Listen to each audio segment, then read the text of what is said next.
الحياة بنور هدى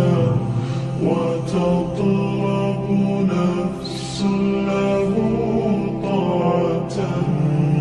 ويبلغ سعد إلى منتهى فؤاد شغوف إلى ربه أحب رضاه أحب لقاه يظل